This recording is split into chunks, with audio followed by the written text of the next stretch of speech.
কি দোষে হুসেন শহীদ হলো কারবালায় রে, কি দোষে হুসেন শহীদ হলো কারবালায় রে। 10ই মুহররম দিনে হুসাইনের কুরবানি, জিন ইনসান হুর গালিমা ঝরিয়েছে চোখের পানি। ছুরির নিচে গলা তবু, ছুরির নিচে গলা তবু নামাজ ছাড়লো না রে, কি দোষে হুসেন শহীদ হলো কারবালায় রে, কি দোষে হুসেন শহীদ হলো কারবালায় রে। কারবালার কথা শুনে বুক ফেটে যায় রে, কি দোষে হুসেন শহীদ হলো কারবালায় রে। 10ই মুহররম দিনে জুমারি ওয়াক্তে কারবালা ভেসে গেল আমার হুসাইনের রক্তে।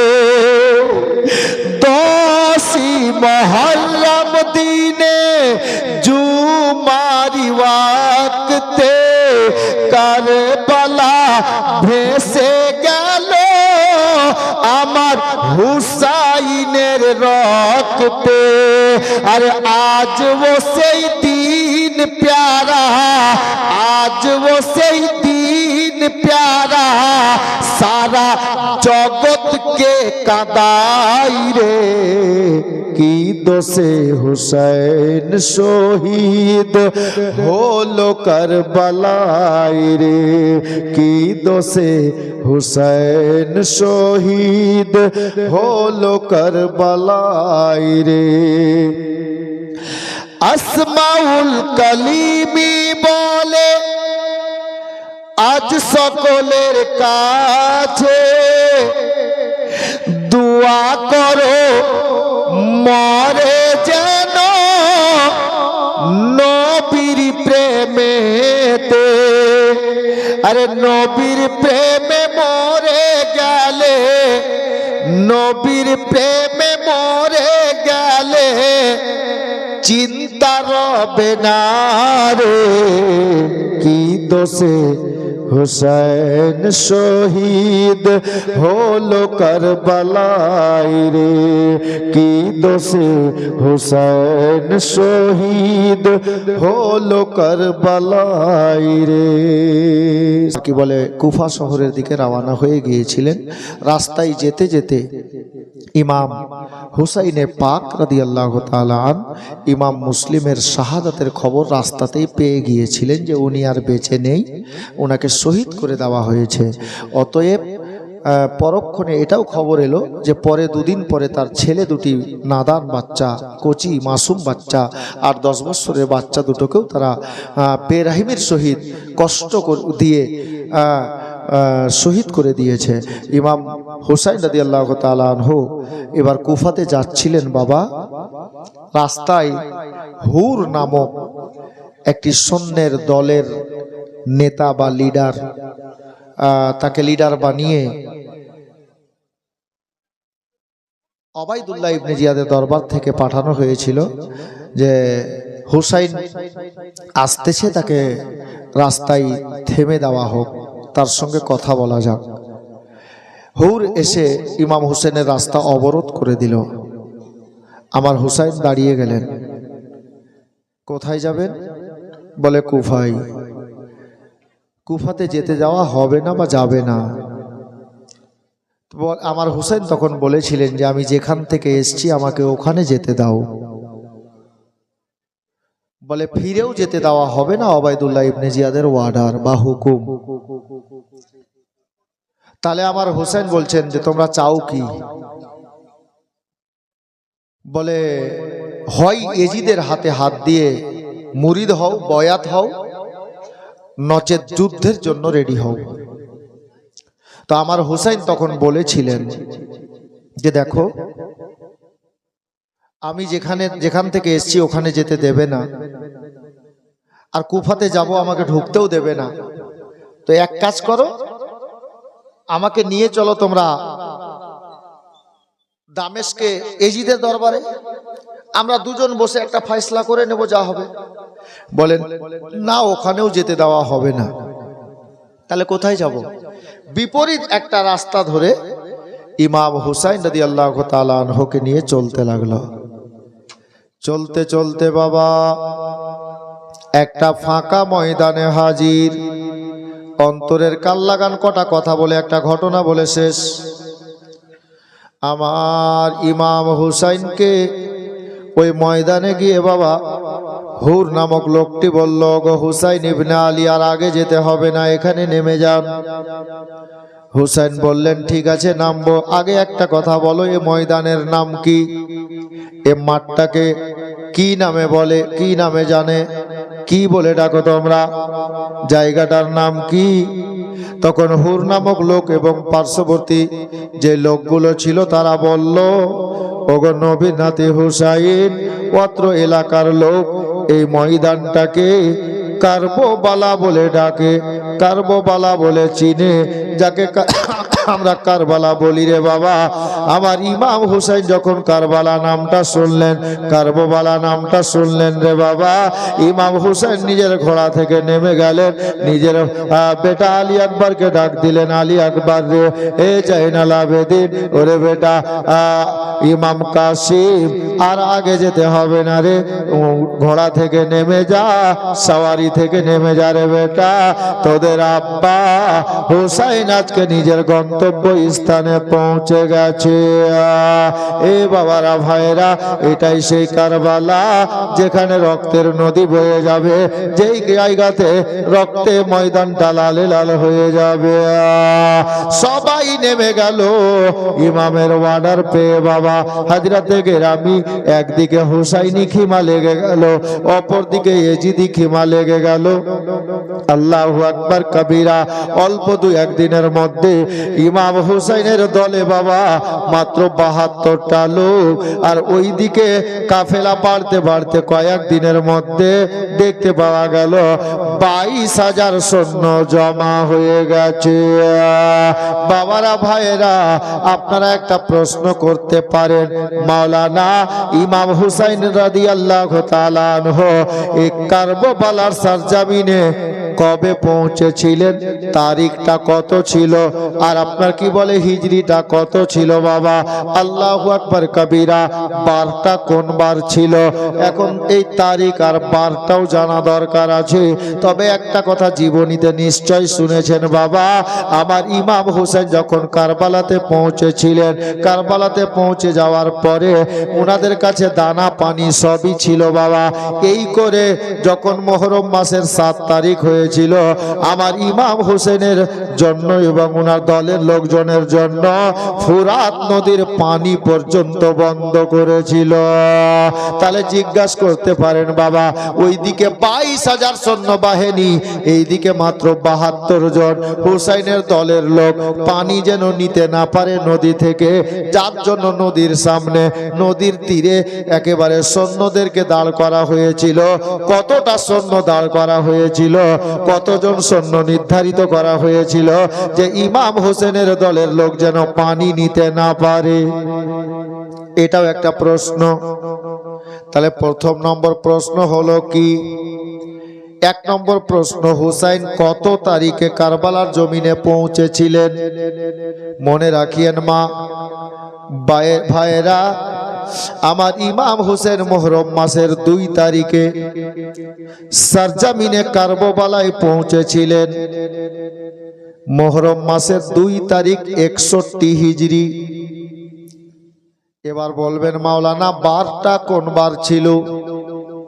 বারটা আমি বলবো, মা বোনরা দিলেন। একটা লোক বলেন তো, ১ বস্তা সিমেন্ট কে পারবেন দিতে? বার বলছি, কোন বারে হুসাইন কারবালাতে পৌঁছেছিলেন? প্রথম একজন দাদা ভাই, চাচা, কেউ এক বস্তা সিমেন্ট কে পারবেন? আল্লাহর ঘরের জন্য চাইলাম। ইমাম হুসাইন কারবালাতে পৌঁছেছিলেন কত আপনার তারিখে বলে দিয়েছি, কোন মাসে বলে দিয়েছি, কত হিজরিতে বলে দিয়েছি। এখন বারের নামটা বলবো, কোন বারে পৌঁছেছিলেন। 72টা লোক পানি নিতে না পারে, যার জন্য 7ই মুহররম, মুহররম মাসে 7 তারিখে ইমাম হুসেনের দলের লোকের জন্য বা হুসাইনের জন্য যে সৈন্য দাঁড় করেছিল ফুরাত নদীর তীরে, তাদের সংখ্যা ছিল 500 জন। 500 জন সৈন্য যেন পানি নিতে না পারে। বাবা ভাইরা, মা বোনেরা, এই করে যখন 10ই মুহররমের রাত চলে এলো, আশুরার রাত যাকে বলে, মুহররম মাসের 9 তারিখ দিবাগত রাত, ওই রাতের বেলাতে আমার ইমাম হুসাইন নামাজে এশা আদায় করার পরে, মা মনে রাখবেন মুহররম মাস সামনে চলে আসছে। আল্লাহর নবীর নাতি কারবালার ময়দানে একদিকে 22,000 সৈন্য, একদিকে 72, ওই দিকেও জামাত হচ্ছে, এদিকেও জামাত হচ্ছে। বাবারা, আমি ওদিকে যাব না। আমার হুসাইন এশার নামাজ পড়ে নিয়ে সবাই নিজে নিজের ডেরাতে, নিজে নিজের খিমাতে ঢুকে গেছেন। আর হুসাইন ইবনে আলী নিজের খিমা থেকে বেরিয়ে, নিজের রুম থেকে বেরিয়ে সকলকে ডাক দিয়ে বলছেন, ও উম্মে রবাব, এ জাইনাব, এরে কাসিমের মা, এ জাইনাল আবেদিন, শোনো বেটা আলী আকবর, আবুল কাসিম সোনরে লাল, ভাই আব্বাস আলমবারদারকে ডাক দিয়ে বলেন, আব্বাস, এ আমার দলের লোকেরা, এ আব্দুল ওয়াহাবের মা, উম্মে রবাব, শোনো গো, তোমরা কেউ আজকে রাতে বিছানাতে ঘুমাবে না। মনে রাখিয়েন মা, আশুরার রাতে আমার হুসাইন রাতের বেলাতে নিজের দলের লোকদেরকে বললেন, তোমরা কেউ আজকে বিছানায় ঘুমাবে না। সবাই বলল, হুজুর কেন? আমরা বুঝলাম না কি বলতে চাইছেন হুজুর, কেন ঘুমাবো না? বলেন তো বাবা, আপনাদের মসজিদের ইমাম আজকে হঠাৎ করে যদি আপনার রাতের বেলাতে মাইকে এলান করে, কালকে সকালে কেউ বাড়ির বাইরে যাবেন না, প্রশ্ন দাঁড়াবে কিনা? ইমাম সাহেবকে আপনি জিজ্ঞেস করবেন, হুজুর কেন যাব না? কারণ তো কিছু হবে, জালজালা আসবে, ভূমিকম্প হবে নাকি, অন্য কোনো কারণ আছে নাকি? ইমাম হুসাইন রাতের বেলাতে নিজের দলের লোকজনদেরকে ডাক দিয়ে বলছেন, কেউ তোমরা বিছানাতে আজকে ঘুমাবে না গো। তো সবাই জিজ্ঞেস করলেন, হুজুর কারণ?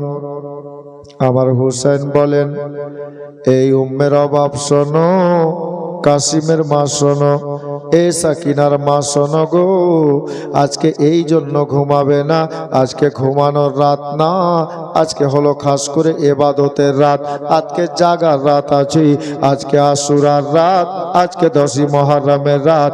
আজকের রাতে আমার আল্লাহ নিজের বান্দা বান্দির দুয়াখানাকে খাস করে কবুল করে থাকে। এই ইমাম কাসিম শোন বেটা, 10ই মুহররমে আল্লাহ হযরতে সাইয়্যিদনা আদি পিতা আদম নবীর দোয়া কবুল করেছেন। 10ই মুহররমে হযরতে সাইয়্যিদনা ইউনূস আলাইহিস সালাম মাছের পেট থেকে পরিত্রাণ পেয়েছেন। 10ই মুহররমে হযরতে ইব্রাহিম খলিলুল্লাহ নমরুদের অগ্নিকুণ্ড থেকে পরিত্রাণ পেয়েছেন, বেরিয়ে এসেছেন। 10ই মুহররমে আল্লাহ পাক দুনিয়া সৃষ্টি করেছেন। 10ই মুহররমে দুনিয়া আবার ফানা হয়ে যাবে। খাস করে আজকের রাতে আল্লাহ দোয়া কবুল করে থাকেন। তোমরা ঘুমাবে না, তোমরা সবাই নফল ইবাদত করো, নফল নামাজ পড়ো, তাসবিহ তাহলিল করো, আর কোরআনের তেলাওয়াত করো। আর আল্লাহর নবীর ফরমান আছে, যদি তোমরা কোরআন পড়তে জানো, নফল ইবাদতের মধ্যে সব সবচাইতে উত্তম হলো কোরআন পড়া। তোমরা কোরআন পড়ো, কেউ কখনো কোরআন পড়ো, কখনো আপনার কি বলে নামাজ পড়ো, কখনো তসবিহ করো, দরুদ শরীফ পড়ো, ইবাদতের মাধ্যমে রাতটাকে পার করো। আমার হুসাইন ইবনে আলীর কথা শুনে সবাই বলল ঠিক আছে হুজুর, কিন্তু সবাই যে নিজের খিমাতে চলে গেল রে বাবা। আমার 7 বছরের সাকিনা ইমাম হোসেনের নিজের বেটির মা, উনি খিমা থেকে বেরিয়ে আব্বার হাত ধরে বলছেন আব্বা, আব্বা গো, ও গো আব্বা জান, একটা কথা বলি। আব্বা, কি কথা রে বেটি? বলে আব্বা গো, আমার মনে বড় শখ জেগেছে আব্বা, আপনি আমার আব্বা আমাকে কোরআন পড়ান, আপনার কাছে কোরআন পড়বো। একটু আগে বললেন আব্বা কোরআন পড়াটা বেশি উত্তম নফল ইবাদতের মধ্যে, বলেন না গো আব্বা, আপনি কি আমাকে কোরআন পড়াবেন না? আমার হুসাইন বলছেন বেটি কেন পড়াবো না রে, যা বেটি কোরআন নিয়ে আয় রে, আমি তোর বাবা তোকে কোরআন পড়াবো।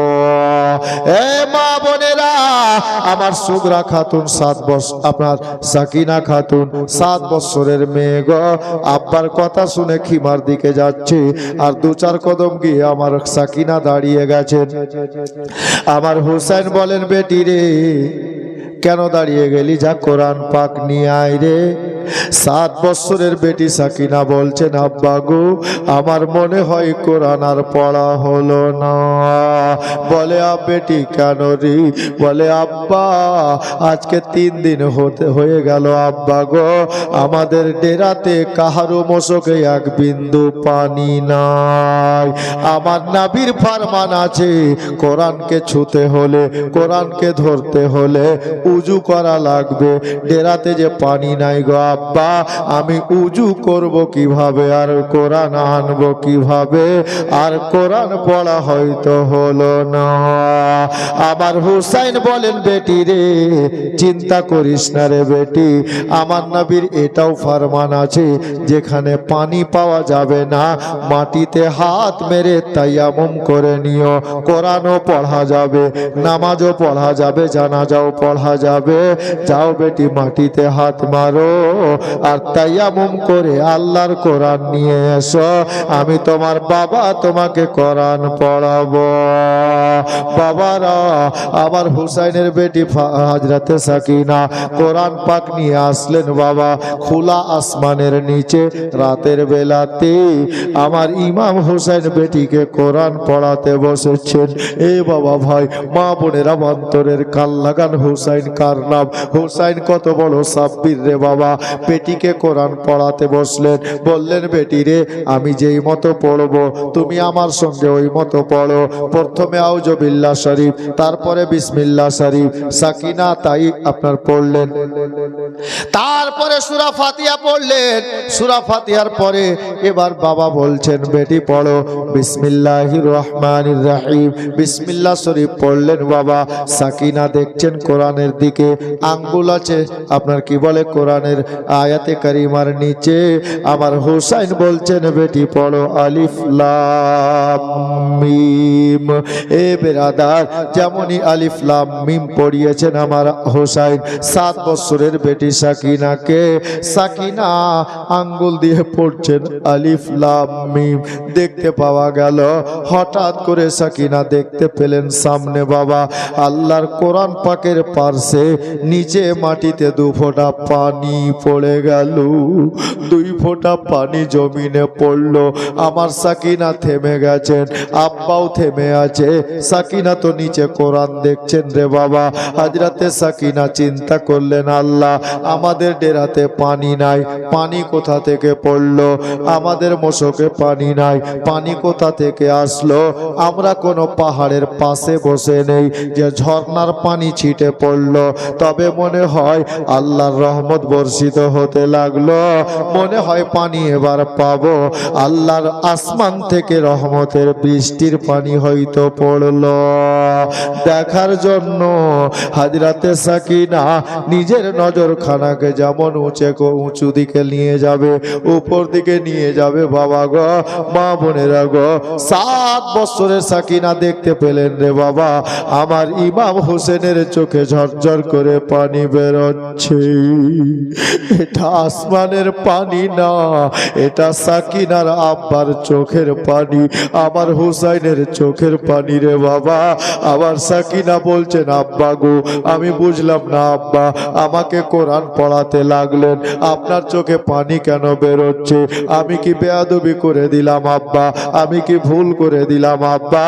আমার হুসাইন বলছে, বেটি না রে, তুমি কোনো ভুল করনি, তোমার কোনো বেয়াদবি হয়নি, তুমি পড়ো বেটি।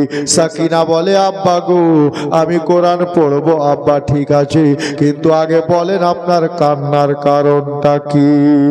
আমার হুসাইন বলে, বেটি রে, এ বেটি সাকিনা, আমার চোখে এই জন্য পানি এসেছে, এই জন্য জল বেরিয়েছে রে বেটি, যে তোমার বাবা আজকে কারবালার ময়দানে, কারবালার জমিনে বসে তোমাকে কোরআন পড়াতে লেগেছে, আলিফ লাম মিম পড়িয়েছে, ওয়ান নাস পর্যন্ত, হয়তো তোমাকে আজকে আর পড়াতে পারলো না। বলে, আব্বা বুঝলাম না। আবার হুসাইন বলছেন, বেটি সাকিনা রে, তোর বাবার জীবনের এটাই শেষ রাত। আজকে রাতের পরে আগামী কালকে রাতে তুমি আব্বা বলে ডাক দেবে রে বেটি, তোমার আব্বা তোমার ডাকে সাড়া দেবে না, তোমার আব্বা তোমাকে বেটি বলে ডাকবে না। আজকে রাত চলে গেলে তোমার আব্বা আগামী কোন রাতে তোমার পাশে বসবে না, তোমার মাথায় হাত বুলাবে না। এই জন্য আমার ভিতরটা ফেটে গেল রে বেটি, আমি তোমাকে 30 পারা কোরআন আজকের রাতে আর পড়াতে পারলাম না। বাবারা, আবার হুসাইন ইবনে আলী বেটিকে কিছুক্ষণ পড়ালেন, পড়াতে পড়াতে উঠে বসে গেলেন। 5 রকম কথা মাথায় আসছে। একটা ডেরার সামনে গেলেন, মা বোনেরা গো দেখেন ভাই বোনের মোহাব্বত কাকে বলে। ডেরার সামনে দাঁড়িয়ে আমার হুসাইন ইবনে আলী রাদিয়াল্লাহু তাআলা আনহু একটা মেয়েকে ডাক দিলেন, জিনার নাম জাইনাব, ইমাম হোসেনের নিজের বোন। জাইনাব ডেরার মধ্যে থেকে বললেন, দাদা ডেরাতে ঢুকে যান, আমি জাইনাব জেগে আছি।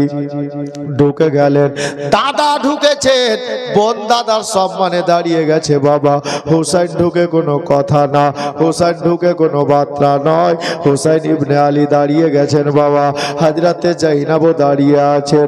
বোন দেখছেন দাদার চেহারা, দাদা দেখছে বোনের চেহারা।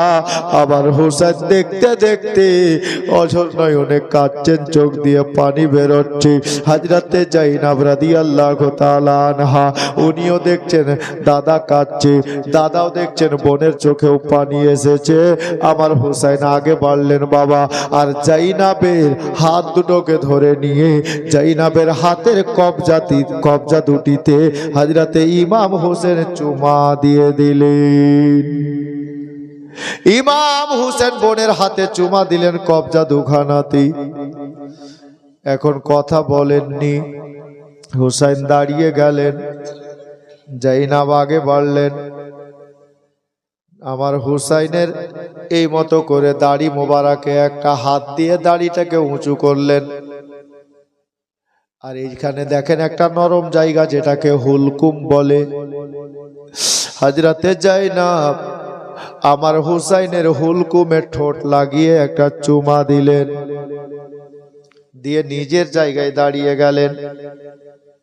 ইমাম হুসাইন বলে, বোন জাইনাব, আমার হাত থেকে গেল, কপাল থেকে গেল, তুই আমার হুলকুমে কেন চুমা দিলি রে? জাইনাব বলছেন, দাদা আমি বলবো, তবে দাদা গো আপনি আমার পেশানিতে চুমা দিলেন না, আমার হাতের কবজিতে কেন চুমা দিলেন? আমার হুসাইন বলছেন, বল জাইনাব রে, আজকে জানিস রে বোন, আজকে তোমার দাদা তোমার সামনে রাতের বেলা দাঁড়িয়ে কথা বলছে রে। এটা জীবনের শেষ রাত্রে বোন জাইনাব, তোমার দাদা তোমার সামনে এর পরে আর দাঁড়াবে না। এ জাইনাব, আমি আব্বা জানের মুখে শুনেছি, নানা জানের মুখে শুনেছি রে, যে কারবালার ময়দানে আমি হুসাইন যখন শহীদ হয়ে যাব, আমার শহীদের পরে তোমার হাতের কবজা দুটিতে ওই দুষ্ট দুরাচারী এজিদের সৈন্যরা, ইবনে জিয়াদের সৈন্যরা জান্নাতি হাতের কবজা দুইখানাতে লোহার বেড়ি পরিয়ে দেবে, জাঞ্জির পরিয়ে দেবে। তাই আমি হুসাইন চিন্তা করলাম রে বোন, আমি আগামীকাল শুক্রবার জুমার টাইমে যখন শহীদ হয়ে যাব, সকাল হলে যুদ্ধ আরম্ভ হয়ে যাবে। আর যদি আমি ওই কাজ ক্ষেত্রে সুযোগটা না পাই, ওই দুষ্ট দুরাচারদের জান্নাতি হাতের কবজাতে লোহার বেড়ি পড়ানোর আগে আমি হুসাইন নিজের বোনের হাতে চুমা দিয়ে দিলাম। জাইনাব, তুমি আমার হুলকুমে কেন চুমা দিলে? হযরতে জাইনাব চোখের পানি ছেড়ে বলছেন, দাদাগু, আমি আব্বা জানের মুখে শুনেছি, আমি অনেক সাহাবীর মুখে শুনেছি, আমার দয়ার নবী মায়ার নবী আপনার পেশানিতে চুমেছেন, ঠোঁটে চুমা দিয়েছেন, গালে মুখে চুমা দিয়েছেন, গলাতে চুমা দিয়েছেন, একটা জায়গা বাকি রেখেছেন যার নাম হুলকুম, যাকে হুলকুম বলে। দাদা গো, আমিও জানি কারবালার ময়দানে আমার দাদা হুসাইন ইবনে আলী যখন কারবালার ময়দানে রণে চলে যাবে, যুদ্ধে চলে যাবে, ওই দুষ্ট দুরাচারেরা আপনাকে জমিনে ফেলে দিয়ে এই জান্নাতি নওজওয়ানদের সর্দার হুসাইনের হুলকুমে তলোয়ার চালিয়ে, ছুরা চালিয়ে দিয়ে দেহ থেকে মাথাটা আলাদা করে দেবে।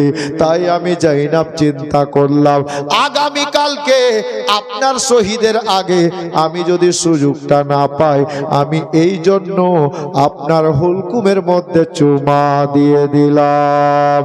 কথা বলা বলি আরম্ভ, মা বোনেরা খেয়াল করেন, হুসাইনের বোন কি করছেন খিমাতে রে বাবা? আমার হুসাইন ইবনে আলী রাদিয়াল্লাহু তাআলা আনহু উনাকে বলছেন, হযরতে জাইনাব, দাদা গো, আজকের রাতটা বড় লম্বা হয়ে গেছে, রাতটা কাটে না গো দাদা।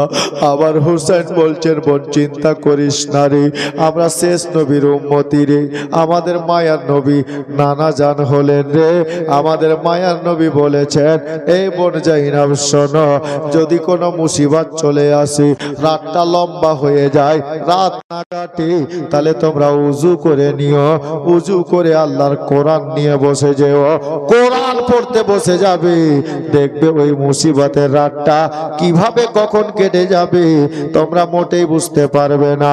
এ বোন জাইনাব চলো রে, আজকে জীবনের শেষ রাতে আমরা দাদা আর বোন মিলে আল্লাহর কোরআন পাকের তেলাওয়াত করি। বাবা একটু চিন্তা করেন তো, হুসাইন ইবনে আলী জানে যে আজকে আমার জীবনের শেষ রাত, এরপরে আর আমি থাকবো না দুনিয়াতে, শহীদ হতে হবে আগামীকালকেই। তখনও আমার হুসাইন কোরআন ছাড়েননি, শেষ রাতেও কোরআন পড়ছেন, বেটিকেও কোরআন পড়াচ্ছেন। আর আমরা বেটিকে কি শিখাচ্ছি? সকাল থেকে ঘুম থেকে উঠে ফোন করে দিলাম, হ্যালো বেটি, গুড মর্নিং, বলছি না? রাত্রে ঘুমাতে যাওয়ার টাইমে আব্বাকে বেটি ফোন করছে শ্বশুর বাড়ি থেকে, আব্বা এবার ঘুমান, হ্যাঁ গুড নাইট, বলছে না? এটা নবীর সুন্নাত নয়। আরে নবীর সুন্নাত হলো ঘুম থেকে জাগো তো বাবাকে সালাম করে দাও, বাবা বেটাকে সালাম করে দাও, মা বাবাকে সালাম করে দাও, স্বামী স্ত্রীকে সালাম করে দাও। সুন্নাত গুড নাইট আর গুড মর্নিং নয়, গুড ইভিনিং নয়। হযরতে গেরামি সালাম নেওয়া দেওয়া করো, এতে মোহাব্বত বাড়বে। জি হযরতে গেরামি, হযরতে ইমাম হুসাইন কারবালার ময়দানে জীবনের শেষ রাতেও কোরআন পড়ছেন। আর আমরা রোজার মাসে 2-1 দিন পড়ি, আর না হলে ঘরের তাকে কোরআন সাজিয়ে রাখা আছে। আর মা বোনরা কখন পড়বে জানেন? যদি শ্বশুর মরবে তো কোরআন পড়বে বেশিরভাগ। হ্যাঁ, কিছু মা বোন আছে দৈনিক পড়ে, ডেলি পড়ে, কিন্তু 100% নেই কোরআন পড়তে জানে ঠিকই, আর পড়বে তো মনে হয়েছে যে শ্বশুর আজকাই মরলো। হ্যাঁ জি, কোরআন শরীফ পড়বে তো কেমন করে জানেন, মনে হয়েছে আজকে কখন মরে গেছে ওর বাড়িতে, এরকম কোরআন পড়ে। হ্যাঁ, কোরআন ভালো করে শুদ্ধ করে পড়ো, আস্তে পড়ো, তোমার শুই না তো মনে হয়েছে বাড়িতে কেউ মরে আছে, এরকম করে কোরআন পড়ে না। আরে কমপক্ষে পাড়ার ইমামকে ডেকে একটু কোরআন পড়ার তরিকাটা শিখিও। হ্যাঁ, আর আউযুবিল্লাহ বিসমিল্লাহ পড়ার কাটিং যদি দেখেন তো কি বলবো, আমি যাব না ওদিকে বলতে। হ্যাঁ, আমি এর আগে হয়তো শুনিয়েছি আপনাদেরকে, এক জায়গায় জালসায় গিয়েছিলাম, তো যে ঘরে আমাকে বসতে দিল ওই ঘরে দেখছি যে একটা কোরআন শরীফ রাখা আছে। তো কখন থেকে যে পড়েনি, কোরআন শরীফের জুজদান যেটা কাপড়টা, কাপড়ে মোটা হয়ে ধুলা পড়ে আছে, মনে হচ্ছে 50 গ্রাম ধুলা বেরোবে ঘরের মধ্যে। বাড়ির মালিকটাকে ডাকলাম, শুনো তো জি, পিঙ্কির মা কথা কইস না। বাড়ির মালিকটা আসলো, চাচা এটা কোরআন শরীফ না? বলছে হ্যাঁ। কে পড়ে? বলে বাড়িতে কেউ পড়তে জানে না মৌলভী সাহেব, খালি একটাই পড়তে জানে, আমার বহু, বেটা বহুটা। তো আপনার বেটা বহু আছে বাড়িতে? বলে আছে। খারাপ মাইন্ডে নিবেন না, হ্যাঁ একটু ডাকেন তো, যে মৌলভী সাহেব ডাকছে। আসলো, আমি কিন্তু প্যারসে জিজ্ঞাসা করেছিলাম, ও এসে সালাম দিল, আমাকে উত্তর দিলাম, আচ্ছা বোন বলো তো, এই কোরআন শরীফ তুমি পড়তে জানো বোধহয় না? হ্যাঁ হুজুর আমি পড়ি। তা এটা তোমারই কোরআন শরীফ? বলে হ্যাঁ, আমি আব্বার বাড়ি থেকে এসেছিলাম, তো আব্বা আমাকে নিয়ে দিয়েছিল। খুব ভালো কথা, ধন্যবাদ। তো কোরআন শরীফ তুমি পড়ো? বলে হ্যাঁ পড়ি। কতদিন থেকে পড়োনি? সে বলছে বহুত দিন হয়েই গেল, মোটামুটি 1 বছর। বলে মৌলভী সাহেব ঠিকই বলেছেন, আমি রোজাতে পড়েছি আর পড়িনি। মানে রোজা চলে এলো, বুঝি 1 বছর হয়ে গেল রোজাতে পড়েছি আর পড়িনি। তা আমি বললাম যে দেখো এখন তো টাইম আছে, কিছুদিন টাইম আছে আর রোজার, আর পড়িও না এখন, হ্যাঁ রোজা আসবে তখনই পড়বা। যে মৌলভী সাহেব ওইটাই ভেবেছি, রোজা আসবে তখনই পড়বো। আজব তরিকা, বলছি রোজা আসবে তখনই পড়বো। চিন্তা করেন, জুজদানে 50 গ্রাম প্রায় ধুলা বেরোবে, কোরআন খুলে পড়ে না। আল্লাহর নবী বলেন, যেই বাড়িতে সকাল সন্ধ্যা কোরআনের তেলাওয়াত হয় ওই বাড়িতে আল্লাহর রহমত বেশি বর্ষিত হয়। হ্যাঁ, আর এরা কোরআন কখন পড়বে? এই রোজাতে পড়েছে তো ফের ওই রোজা আসবে তো পড়বে, আর না হলে বাকি ঘরের তাক পড়ছে, আলমারি পড়ছে। আর বলছে মৌলভী সাহেব একটা দোয়া দাও তো, বাড়িতে বরকত হয় না, আমার স্বামী খুবই ইনকাম করে কিন্তু বরকত হয় না। কেমন করা হবে? হ্যাঁ, কোরআন পড়া নাই, নামাজ নাই, রোজা নাই, কেমন করা হবে গে? দুয়া লিয়া যদি খালি বাড়িতে বরকতি হইতো, মৌলবীরা দুয়া লিখতে জানে, ওরা কোটিপতি হয়ে যেত। ঠিক না? লিখতে জানে না এরা, মৌলবীরা লিখতে জানে। হ্যাঁ, এটা না যে দুয়াতে কাজ হয় না, দুয়াতে কাজ হয়, কিন্তু আপনি যেটা ভাবছেন ওটা কাজ না, দুয়াতে অনেক কাজ হয়। জি, তা আমি বলবো যে বাড়িতে কোরআন আছে না, জীবনী শুনে এটাই কমপক্ষে শিক্ষা করে যান যে কোরআনের তেলাওয়াতটা আমার হুসাইন জীবনের শেষ রাতে কারবালাতে ছাড়েননি। 7 বছরের বেটিকেও পড়িয়েছেন, নিজেও পড়েছেন, বোনকে সঙ্গে নিয়ে পড়েছেন। আর আজকাল তো বোন আর দাদার হিস্ট্রি যদি তুলতে যান তো বাপরে, খালা গেছিলেন ভাইয়ের বাড়ি, ওর বাড়ি আমি যাব, ওর বাড়ি আমি যাব। কিনে গে? বলছে উমারু খোর। হ্যাঁ, কিছু বোন বলছে কতটা রাগ আছে, কিনে যাবি না গে? মারু আছে। কি মেরেছে তোকে? মেরেছে? বলে না, সবটি অংশ আমার লেখা লেগেছে। রাগ তো অটোমেটিক হবে। আপনি কেন নিলেন লিখে? আমি এটা মশলা বলছি, বানাউটি কথা না। হ্যাঁ, বাপের অংশ যতটা মেয়ের অংশ আছে ওটা আপনাকে দিতে হবে। আপনি দিবেন না তো আল্লাহর কাছে জবাব আপনাকে দিতে হবে। আপনি থামতে পারবেন না, যেদিক দিয়ে যান, যার যেটা অংশ আছে দিতে হবে। আপনি কেন চালাকি করে লিখে নিলেন বা জোর করে লিখে নিলেন? আরে বোনকে বলতেন, বোন আপনাকে স্বইচ্ছায় যদি বিনা পয়সাতে দিত ওটা আপনার কিসমত। ও রাগে বলছে। হ্যাঁ, বাপ, এটা কথা যদিও আমার বলা উচিত নয়, কিন্তু এটা শরীয়তের হক, যার যেটা অংশ ওকে দিতে হবে। আপনি নিয়ে নিবেন জোর করে, গায়ের শক্তিতে হোক, টাকার শক্তিতে হোক, যেদিক দিয়ে হোক, জবাব কিন্তু খোদার কাছে আপনাকে দিতে হবে। জি, মুআজ্জাজ। আর ভাই বোনের মহব্বত দেখলেন কারবালাতে, বোনকে সাথে নিয়ে হুসাইন কোরআন পড়ছে। আর আজ আমাদের মধ্যে ভাই বোন অনেক জায়গাতে হয়তো 6 বছর হয়ে গেল কথাই বলে না। মাপ চাইছি, যদি এরকম কেউ আছেন সংশোধন করেন, কথা বলেন, একে অপরের মিল মহব্বত ভালোবাসা নিয়ে চলেন। রাতটা কত হলো, ফজর আদায় হলো, সকাল হয়ে গেল, 10ই মুহররম চলে এলো। অনেক অনেক লম্বা লম্বা ঘটনা আছে বাপ। আর ইমাম হুসাইন রাদিয়াল্লাহু তাআলা আনহু কারবালার ময়দানে গেলেন, খুতবা দিলেন। খুতবা মানে বক্তব্য দিলেন। এজিদি সৈন্যবাহিনী 22,000 সৈন্যবাহিনী দাঁড়িয়ে শুনতে লাগলো। আমার হুসাইনের বক্তব্য শুনে সকলের চোখে পানি চলে এলো। কিতাব লেখক লিখছেন, হুর নামক একটা সৈন্য যে আমার হুসাইনকে নিয়ে এসেছিল, কারবালার ময়দানে দাঁড় করিয়েছিল নিয়ে এসে, এই হুর এজিদি দলে ছিল। হুসাইনের বক্তব্য শুনে কাঁদতে কাঁদতে এসে হুসাইনের কদমে চলে এসে বলল, হুজুর আমি যা করেছি ভুল করেছি, আমাকে ক্ষমা করেন, মাফ করেন, আর আমাকে নিজের গোলামিতে কবুল করেন। আমার হুসাইন তাকে সিনাতে লাগিয়ে নিলেন, গোলামিতে নিয়ে নিলেন।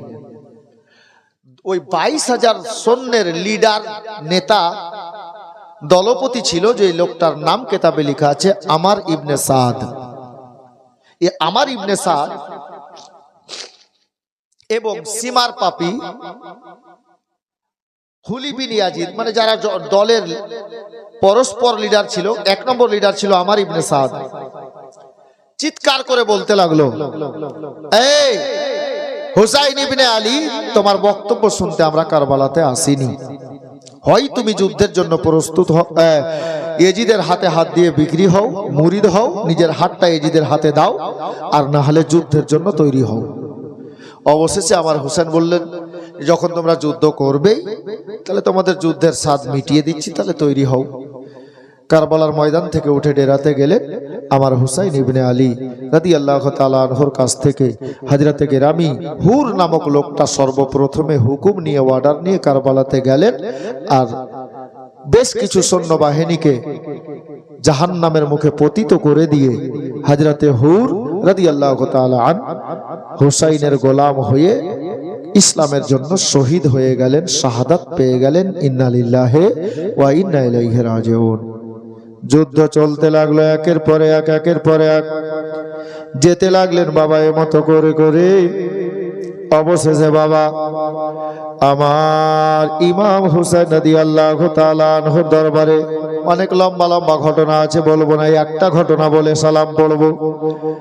আমার হুসাইন ইবনে আলী রাদিয়াল্লাহু তাআলা আনহু দুপুর হয়ে গেছে বাবা, এহেন অবস্থাতে ডেরার দরজায় দাঁড়িয়ে কারবালার ময়দানের দিকে তাকাচ্ছেন আর 5 রকম কথা মনে মনে ভাবছেন বাবা। এহেন অবস্থায় একটা খিমা থেকে, একটা ডেরা থেকে বাবা একটা 19 বছরের নওজওয়ান বেরিয়ে আসলেন আর আমার ইমাম হুসাইনকে সালাম জানালেন। ওটা কে এসেছেন জানেন বাবা? আমার ইমাম হুসেনের নিজের ভাতিজা, ইমাম হাসানের বড় বেটা, যিনার নাম ইমামে কাসিম রাদিয়াল্লাহু তাআলা আনহু। চাচা গো, আপনার কাছে আসলাম চাচা, আপনি একটা অর্ডার দেন চাচা গো। কিসের অর্ডার রে ভাতিজা? বলে চাচা যান, আমি বেঁচে থাকতে আপনাকে কারবালার ময়দানে নামতে আমি দেব না। আমাকে অর্ডার দেন গো চাচা, আমি কারবালার ময়দানে যাব আর ইয়াজিদি সৈন্যদের সঙ্গে মোকাবিলা করব, যুদ্ধ করব। আমার হুসাইন বললেন, বেটা কাসিম রে, এটা পারা যাবে না রে বেটা, আমি কোনো মতে তোমাকে কারবালার ময়দানে যাওয়ার হুকুম দিতে পারবো না।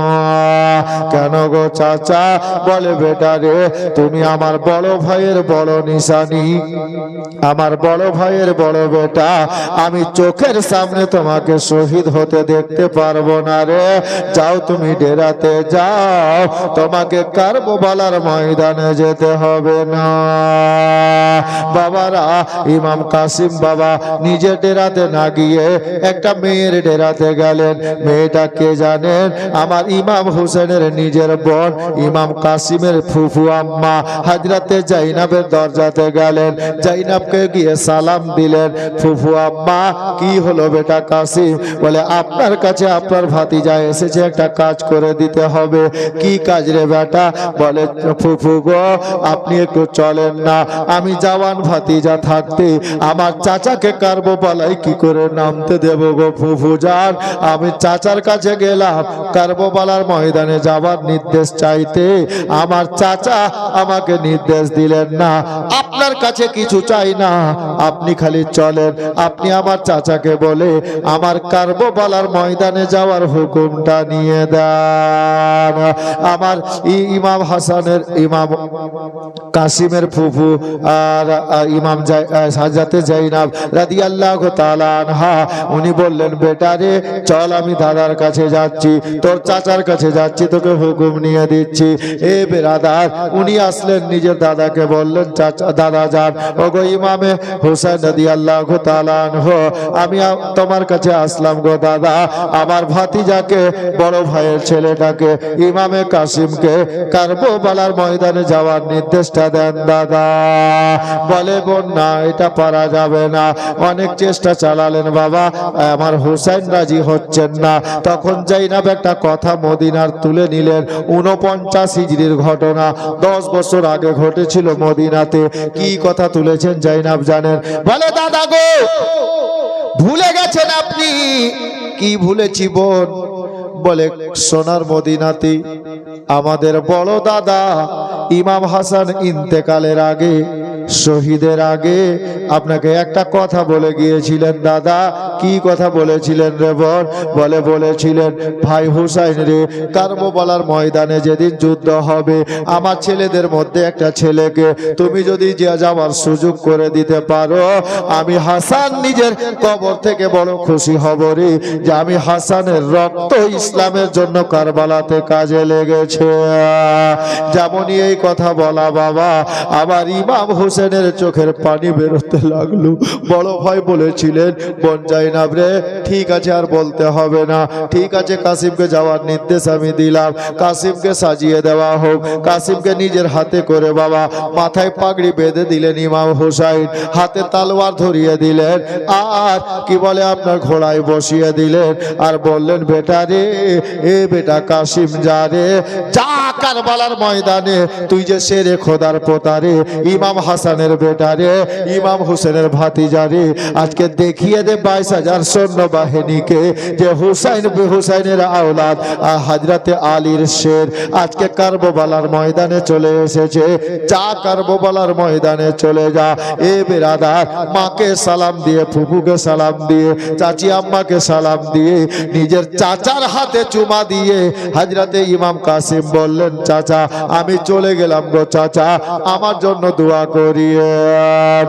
এ বেরাদার, ইমাম হুসেন বললেন, বেটা যা কাসিম, যা রে, আমি তোমার জন্য দোয়া করব, আল্লাহ যেন তোমাকে কামিয়াব দান করেন। 19 বছরের ভাতিজা ইমাম কাসিম ঘোড়ায় বসে যেমন কারবালার ময়দানে নেমে গেছে বাবা, 22,000 সৈন্য বাহিনী বাবা বসেছিল, এক সাইডে দাঁড়িয়ে গেছে, দাঁড়িয়ে গেছে। আমার ইবনে সাদ ডাক দিচ্ছে, আরে যা, ওই দেখ একটা ছেলে কারবালার ময়দানে এসেছে, এর গলাটা কেটে নিয়ে আয় তো, যা, একজন যা। এ ওর মুখ দেখছে, ও ওর মুখ দেখছে। তখন আমার ইবনে সাদ বলছে, মুলকে শাম থেকে একটা যোদ্ধাকে হায়ার করে এনেছিল, যোদ্ধা, লড়নেওয়ালাকে। নাম কিতাবে লেখা আছে আরজাক পহলমান। তা আমার ইবনে সাদ বলছে, আরজাক। আরজাক বলছে, কি হলো? ওই যে ময়দানে একটা ছেলে দাঁড়িয়ে আছে না, যুদ্ধ করতে এসছে, যা তো তলোয়ার নিয়ে যা, গলাটা কেটে নিয়ে আয়। তো আরজাক বলছে আপনার মাথা খারাপ হয়ে গেছে নাকি? কেন? বলে একটা বাচ্চার কাছে, বাচ্চার সঙ্গে যুদ্ধ করতে আমি আরজাক পহলমান যাব? আপনি জানেন না আমার নাম? যে আমার নাম শুনে অনেক যোদ্ধা ময়দান ছেড়ে পালিয়ে যায়, এত বড় যোদ্ধা, হ্যাঁ? আর আমাকে বলছেন ওই বাচ্চার সঙ্গে লড়াই করতে? আমার একটা মান সম্মান আছে, প্রেস্টিজ আছে, আমি যাব না। তো আমার ইবনে সাদ বলছে, এই আরজাক, ওটাকে বাচ্চা মনে করিস না, তুই জানিস ওই বাচ্চাটা কে? বলে কে? বলে ওটা হাসানের ছেলে আছে, আলীর পোতা আছে। হ্যাঁ, মানুষ কথাই বলে না, সাপের বাচ্চা সাপ হয়, বাঘের বাচ্চা বাঘ হয়। হ্যাঁ, তো এটা আলীর পোতা, একে বাচ্চা মনে করিস না, যা। তার যাক বলছে না, আমি যাব না। তাহলে কে যাবে? বাচ্চার সঙ্গে যাই যুদ্ধ করতে, আমার যাওয়া দরকার নেই। এই কারবালাতে আমার সঙ্গে আমার 4টা বেটা এসেছে, একটাকে পাঠালেই তো যাবে আর গলা কেটে নিয়ে চলে আসবে। তো আমার ইবনে সাদ বলছে ঠিক আছে পাঠা, তুই পাঠা, তাহলে কোনটাকে পাঠাবি? কারণ ডেকেছেই তো যুদ্ধ করার জন্য হায়ার করে। তো আরজাকের 4টা বেটা ছিল, বেটাগুলোর মধ্যে একটা বেটাকে বলছে, এই ছোটটাকেই ডাকলো, এই শুন তো রে। হ্যাঁ আব্বা বলেন। এই ধর তালুয়া ধর, যাতে ওই যে ময়দানে একটা ছেলে দাঁড়িয়ে আছে না, গলাটা কেটে নিয়ে তুই আরজাক পহলমানের বেটা, দেখিয়ে দে তো আজকে। দেন আব্বা দেন, আমি যাচ্ছি, দেন। তালোয়ার হাতে নিল, গেল। আমার কাসিম ঘোড়াতে বসে আছেন, ছেলেটা এসে সামনে দাঁড়ালো। আমার কাসিম বলছে, রে কোথায় যাবি? তো ছেলেটা বলছে, আরজাকের বেটা বলছে, কোথায় যাবি মানে? তোমার গলা কাটতে আসলাম। তো আমার কাসিম বলছে, তাই নাকি? বলে হ্যাঁ। বাড়ি কোথায়? বলে মুলকে শাম। তা আমার ইমাম কাসিম বলছে, যাবি কোথায়? কবরস্থান? বলে তুই যাই বল, আমি গলা কাটতে আসলাম। তো আমার কাসিম বলছেন, আচ্ছা বাড়িতে মা বাপ আছে? বলে মা তো বাড়িতে আছে, বাপ তার বাড়াতেই আছে। বিয়ে শাদী করেছিস? বলে বাচ্চা কাচ্চাও আছে। তো ইমাম কাসিম বলছে, দেখ, মাও বাপের ধন, মাও বাপের কাছে ফিরে যা। হ্যাঁ, তোর স্ত্রীকে যদি বিধবা বানাতে না চাস, তোর ছেলে মেয়েকে যদি এতিম বানাতে না চাস, তো ভালো কথা বলছি, তুই মোকাবিলায় করিস না, তুই ফিরে যা, যা চলে যা। তো বলছে, তুমি আমাকে চিনো? কাসিম বলছে, তুই কে? বলে আমি আরজাক পহলমানের বেটা, আমার বাপের নাম শুনে অনেকে ময়দান ছেড়ে পালিয়ে যায়, হ্যাঁ, আর তুমি আমাকে ফিরে যেতে বলছো? আমার ইমাম কাসিম বলছে, ঠিক আছে তাহলে যুদ্ধ করবি তো কর, আর কি বলবো তোকে, ভালো কথা বললাম, যাবি তো যা, এখনো টাইম আছে। বলে না। তো আরজাকের বেটা বলছে, তালোয়ার চালা। আমার ইমাম কাসিম বললেন, না, আমরা অন্যায় করি না, আমরা কাউকে তালোয়ার মারবো না, আর যদি বিনা কারণে বিনা দোষে কেউ আমাদেরকে মারে, তাহলে আমরা তাকে ছেড়েও দিই না। তালোয়ার আগে তুই চালা। আরজাকের বেটা বলছে, রেডি হ। আমার ইমাম কাসিম বলছে, আমি রেডি আছি, তুই তালোয়ার চালা। ওইদিকে 22,000 সৈন্য দেখছে, এইদিকে আমার হুসাইনের কাফেলার লোক দেখছে। আরজাকের বেটা তালোয়ার চালালো, এত জোরে তালোয়ার চালালো, তবু আমার ইমাম কাসিম ওই তালোয়ার খানাকে ঢাল দিয়ে এড়ে নিল, থেমে নিল।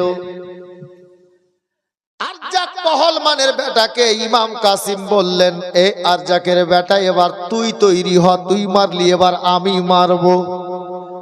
তৈরি হয়ে গেল।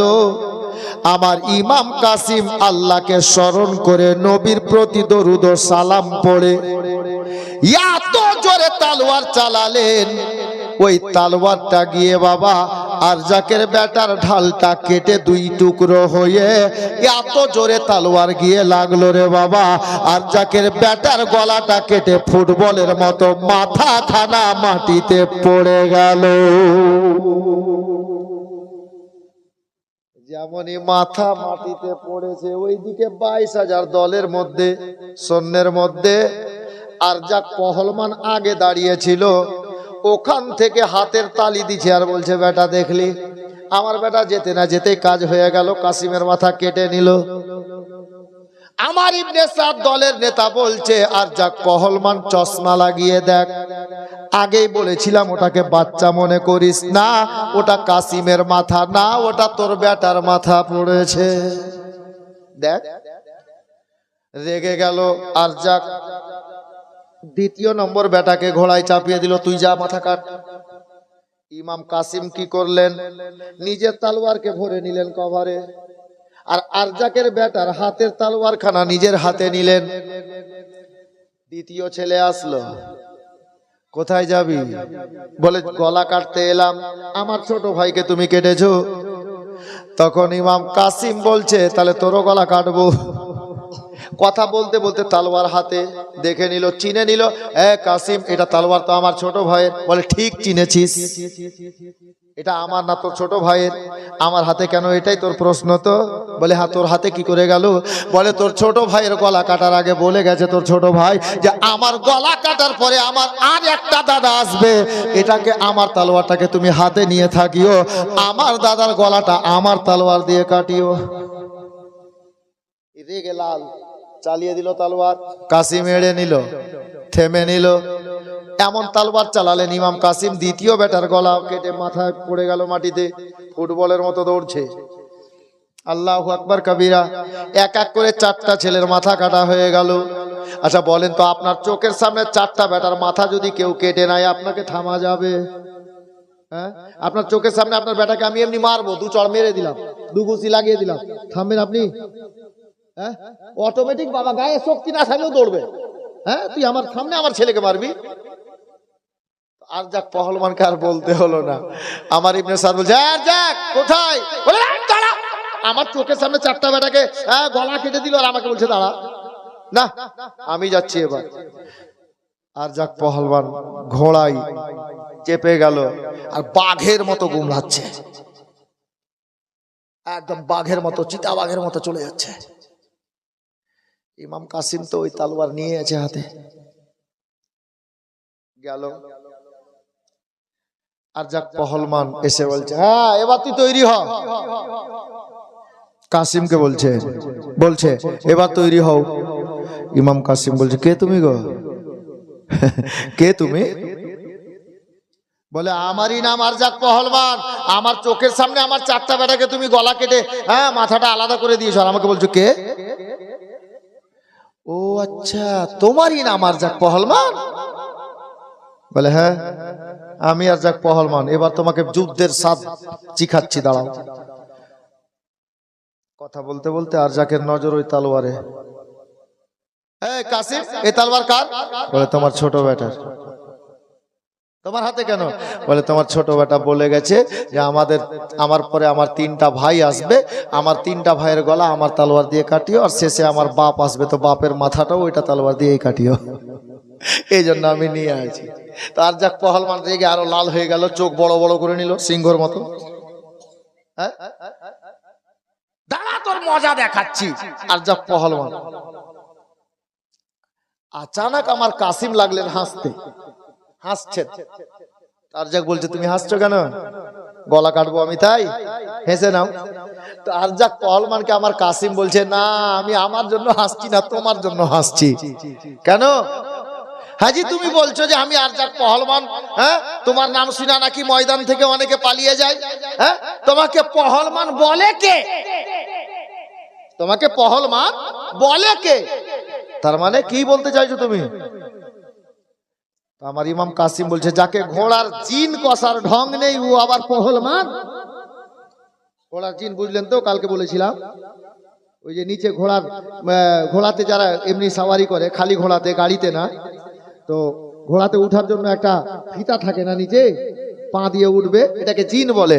বলে ঘোড়ার জিন কষার ঢং যাকে নাই ও ফের পহলমান? তো আরজাক মনে মনে ভাবছে যে আমি চারটা বেটাকে চোখের সামনে কতল হতে দেখলাম, রাগের মাথাতে হয়তো ঠিক করে কষিনি, বাঁধিনি, খোলা থেকে গেছে, হতে পারে রাগের মাথায় এসছি। তো আরজাক কি করলো জানেন? ঘোড়াতে বসে এই মতো দেখতে গেল নিচে। আমি কি আসলেই চিন্তা করিনি? যেমনই নিচে দেখতে গেল ইমাম কাসিম বলছেন আল্লাহ এই সুযোগ হাত ছাড়া করা যাবে না। হ্যাঁ, যেমনই বাবা নিচে দেখতে গেছে আর যাক পহল মাঠ, এত জোরে ইমাম কাসিম তলোয়ার চালিয়ে দিলে যে আর যাক পহলমানের মাথাটা দেহ থেকে আলাদা হয়ে মাটিতে পড়ে গেল। যেমনই মাথা কাটা পড়েছে 22,000 সৈন্য যেখানে দাঁড়িয়ে ছিল ওখান থেকে 2 হাত পিছনে সরে গেল। বাপরে বাপ, 19 বছরের ছেলে আর যাক পহলমানের নাম শুনে অনেকে ময়দান ছেড়ে পালিয়ে যায়, তারও গলা কেটে দিল। তাহলে এর মোকাবিলায় আমরা কেউ পারবো না। আমার ইমাম কাসিম ডাক দিচ্ছে, এজিদি সৈন্য এসো, আজকে যুদ্ধের স্বাদ মিটিয়ে দিচ্ছি। যুদ্ধ কাকে বলে দেখিয়ে দিচ্ছি, আসো। আমার ইমাম কাসিম ডাক দিতে আছেন, ওইদিকে আমার ইবনে সাদ একটা লোককে বলছে তুমি যাও, বলে চাকরি থেকে বাদ দিয়ে দাও, আমি যাবো না। একটা লোককে বলছে ভাই তুই যা, বলে আমাকে 3 মাসের বেতন দিও না, এমনি খাটবো কিন্তু এই ছেলের সঙ্গে যুদ্ধ করব না। একটা লোককে বলছে তুমি যাও, বলে 1 বছরের বেতন নিব না, এমনি খাটবো কিন্তু আমি যাব না। কেউ যেতে চায় না। ইমাম কাসিম এবার দেখলেন এই সুযোগে একটু আমি মায়ের চেহারাটা দেখে আসি, আমার হুসেন চাচার চেহারাটা দেখে আসি। ডাক দিয়ে বলল তোমরা তৈরি হও, কে যুদ্ধ করবে আমার সঙ্গে, তারপরে আমি তোমাদের কাছে আসছি, যুদ্ধ শিখিয়ে, যুদ্ধ কাকে বলে দেখিয়ে দেব। আমি একটু সুযোগে আমার চাচার সঙ্গে দেখা করে আসি, মায়ের চেহারাটা দেখে আসি, কারণ আমার নবী বলেছেন মায়ের চেহারা একটাবার ভালোবাসার নজরে দেখলে একটা কবুল হজের স্বভাব পাওয়া যায়। আমার ইমাম কাসিম ফিরে গেলেন, ডেরার দরজায় গিয়ে মা গো, মা তাড়াতাড়ি বেরোচ্ছেন। আরে বেটা তুই চলে আসলি? বলে হ্যাঁ মা আসলাম। তাহলে তুই ভয়ে পালিয়ে আসলি নাকি ময়দান থেকে? বলে না মা, খোদার কসম আমি ভয়ে পালিয়ে আসিনি, তোমার বেটার মোকাবিলাতে কেউ আসতে চাইছে না। 5 বাপ বেটাকে তলোয়ার দিয়ে আমি গলা কেটে জাহান্নামের মুখে পতিত করেছি। এখন তোমার বেটার সঙ্গে কেউ মোকাবিলা করতে চাই না, তাই আমি সুযোগ পেলাম, ভাবলাম একটু মায়ের সঙ্গে শেষ দেখা করে আসি, চাচার সঙ্গে শেষ দেখা করে আসি। চাচার দরবারে গেলেন, চাচাকে গিয়ে বললেন চাচা গো, চাচা এবার আমাকে শেষ বিদায় দেন, আর যদি 1 ফোঁটা পানি আমাকে দিতে পারেন চাচা, তাহলে খোদার কসম করে বলছি আমার হুলকুমে যদি 1 ফোঁটা পানি দিয়ে দিতে পারেন, 22,000 সৈন্যবাহিনী আমি ইমাম কাসিমের কাছে আমি একাই যথেষ্ট হয়ে যাব। আপনাকে যুদ্ধের ময়দানে নামতে হবে না, আমি সবাইকে জাহান্নামের মুখে পাঠিয়ে দেব, কাউকে লাগবে না চাচা। 1 ফোঁটা পানি যদি দিতে পারেন। আমার ইমাম হুসাইন বলছেন বেটা রে, আর দুনিয়ার পানি লাগবে না রে বেটা, আর দুনিয়ার পানি লাগবে না রে, যাও বেটা তুমি সাব্বিরের ভাতিজা রে, তুমি সাব্বারের বেটা রে, আমি হুসাইন দেখতে পাচ্ছি রে বেটা, অল্প টাইমের মধ্যে আমার মায়ার নবীর নিকট থেকে তুমি হাউজে কাউসারের পানি পান করবে। এ কাসিম যা বেটা যা। হযরতে কাসিম চাচাকে সালাম দিলেন, মাকে সালাম দিলেন, আর বলে দিলেন আম্মা গো এটাই হচ্ছে শেষ দেখা, আর আপনার ছেলে ফিরে আসবে না, এবার গেলে তারা সবাই একসঙ্গে নামবে, একে একে কেউ আসবে না, এটা বুঝতে পারছি আম্মা। সবাইকে সালাম দিয়ে বিদায় নিয়ে কারবালাতে গেলেন। আর যেমনই আমার ইমামে কাসিম কারবালার ময়দানে নামলেন বাবা, চতুর্দিক থেকে সৈন্যবাহিনী 22,000 সৈন্য বাবা নেমে গেল। বাবা কত লড়বেন বাবা। ইমাম কাসিম কচু বাগানের মতো, কলা বাগানের মতো একই মতো ঝুড়ে চলে যাচ্ছে, যেদিকে বেশি দেখছেন বাবা। আর কথাই বলা হয়েছে মারলে মার খেতে হয়। আমার ইমামে কাসিম আস্তে আস্তে জখমি হয়ে গেলেন বাবা। আর আপনার কি বলে, ওই ঘোড়ার পিঠে বসে তলোয়ার চালাতেই ছিলেন গো, একটা দুষ্ট দুরাচার পিঠের পিছন থেকে বাবা এমন এমন ভাবে একটা বল্লম চালিয়ে দিল, এত জোরে বল্লমটা চালালো বাবা, পিঠের পিছনে লেগে গিয়ে বল্লম খানা নাভির কাছে বল্লমটা বেরিয়ে গেল। ইমাম কাসিম চোখের কাছে অন্ধকার হয়ে গেল। 19 বছরের নওজওয়ান ভাতিজা ইমাম হুসাইনের নাভির কাছে বল্লমটা ফুটে গেছে গো। আবার ইমাম কাসিম আর তার বসে থাকতে পারলেন না, ঘোড়ার পিঠ থেকে কারবালার মাটিতে চলে আসলেন। মাটিতে পড়ে গিয়ে আমার ইমাম কাসিম নিজের চাচাকে ডাক দিচ্ছেন, চাচা গো আপনার ভাতিজা কাসিমের খবর নেন গো চাচা। আল্লাহু আকবার কবীরা। আমার ইমাম হুসাইন রাদিয়াল্লাহু তাআলা আনহু কারবালার ময়দানে দৌড়তে লাগলেন বাবা। রক্তের বন্যা বইতেছে, রক্তের নদী বইতেছে। আল্লাহু আকবার কবীরা। আমার ইমামে কাসিম রাদিয়াল্লাহু তাআলা আনহু কোন দিকে আছেন বাবা? খোঁজ করতে আছেন, অনেক শত শত লাশ পড়ে আছে। আমার ইমাম হোসেন দেখলেন বাবা এক জায়গাতে নুরানি চেহারাতে, নুরানি মুখে বাবা ধুলোবালি লেগে গেছে, রক্ততে ভিজে গেছে। আমার ইমাম কাসিম চাচা চাচা বলে ডাক দিচ্ছেন। দেখতে পেয়ে আমার হুসাইন গিয়ে বাবা ওখানে বসে গেলেন। ইমাম কাসিমের মাথাটাকে তুলে নিজের কোলে রাখলেন। আল্লাহু আকবার কবীরা। ওনার চোখটা বন্ধ ছিল বাবা, বুঝতে পারছেন কাসিম এখনো শ্বাসটা চলতে আছে। কাসিম বুঝতে পারছেন বাবা আমার চাচা আমাকে কোলে নিয়ে নিয়েছেন। হযরতে ইমাম কাসিম চোখটা খুললেন বাবা, আমার ইমাম হুসাইনের চেহারা দেখলেন। একটা কথা মনে রাখিও রে ভাই, সমস্ত দাদা ভাইকে বলবো, অনেকের বাবা কবরে চলে গেছে, যাদের বাবা কবরে চলে গেছে তাদেরকে বলবো কথাটা মনে রাখিও ভাই। আমার নবীর ফরমান আছে, যদি বাবা ইন্তেকাল করে যায় আর বাবার ভাই যদি বেঁচে থাকে, বাবার দাদা যদি বেঁচে থাকে, বাবার ভাইয়ের চেহারাকে যদি নিজের চাচার চেহারাকে কোনো ছেলে ভালোবাসার নজরে তাকিয়ে দেখে, আমার নবী বলেন ওই ছেলেটার আমল নামাতে বাবাকে দেখার সওয়াব আল্লাহ দান করে দেবেন। বাবারা, আমার ইমাম হুসাইন রাদিয়াল্লাহু তাআলা আনহুর কোলে মাথা বুঝতে পেরে বাবা ইমাম কাসিম চোখটা খুললেন, নিজের চাচার চেহারা দেখলেন বাবা। কে তাবলীগ লিখছেন দেখেন কেমন ঘরানার ছেলে এরা গো, নবী বংশের ফুল গো। এ বল্লম লেগে আছে, শরীর জখমি হয়ে আছে। আমার ইমাম কাসিম চাচার চেহারা দেখে বাবা একবার মুচকি হাসি দিয়ে দিলেন। এতটা কষ্টে আছেন রে বাবা, চাচার চেহারা দেখে মুচকি হাসি দিলেন। ইমাম হোসেন কপালে চুমা দিলেন।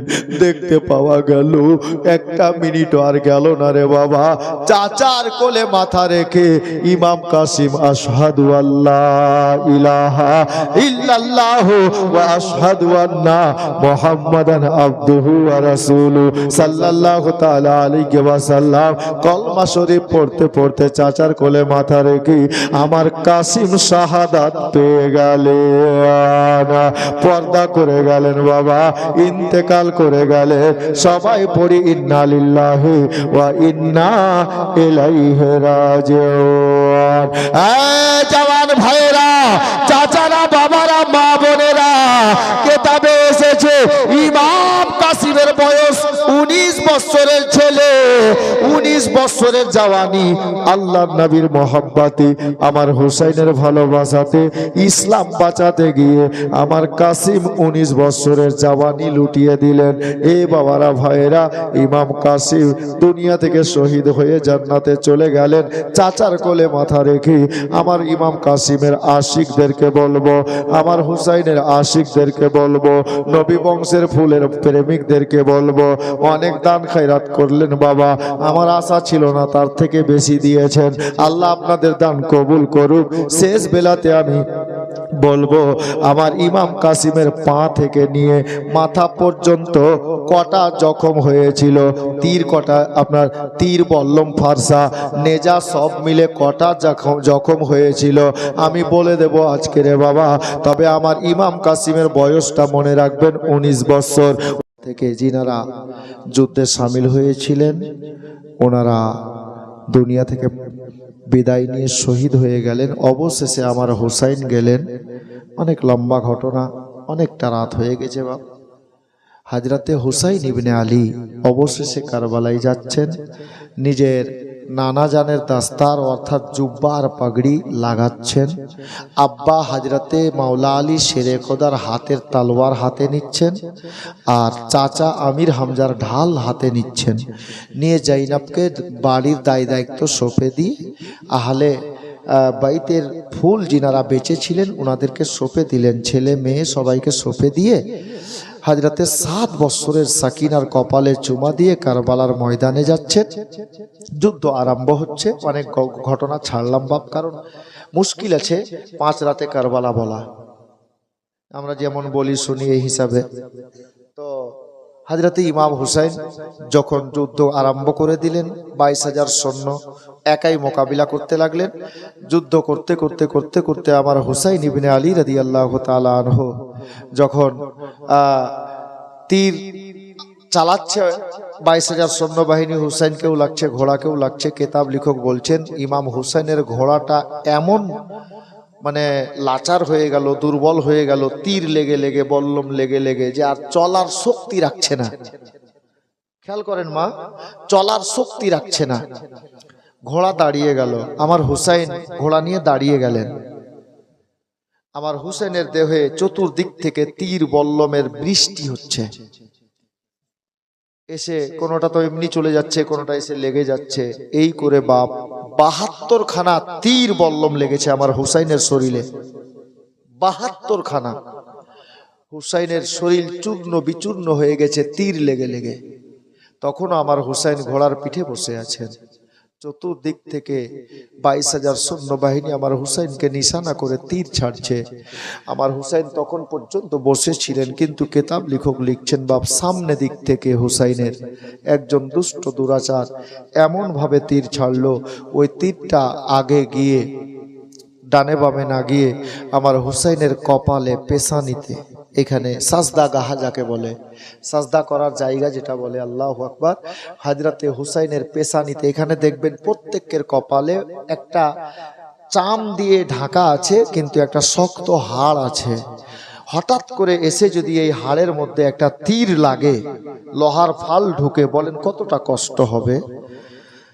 দ্রুত বেগে এসে তীরটা আমার হুসাইনের পেশানিতে যখন লেগে গেল, হুসাইনের চোখের কাছে অন্ধকার হয়ে গেল। এই দুলদুল ঘোড়া, হুসাইন যে ঘোড়ার পিঠে বসেছিলেন, ঘোড়া বুঝতে পারলো মা ফাতেমার বেটা আর আমার পিঠে বসে থাকার মতো শক্তি রাখছেন না।